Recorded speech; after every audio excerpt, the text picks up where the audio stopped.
Chicken চাপ রান্না করব মশলা মেখে মেখে সবাই মিলে মজা করে খাবো মনের সুখে।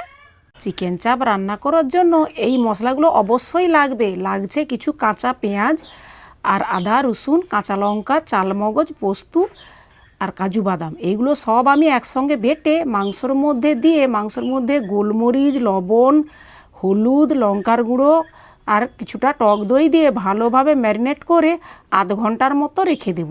এবারে কড়া বসিয়ে কড়ার মধ্যে সাদা তেল ও 1 চামচ ঘি দিয়ে তেলটা গরম হলেই মাংসগুলোকে মশলা থেকে ঝেড়ে ঝেড়ে ভেজে নেব। এরপরে ভাজা হয়ে গেলে সমস্ত মশলাটা মাংসর মধ্যে দিয়ে বেশ কিছু টাইম কষিয়ে নেব।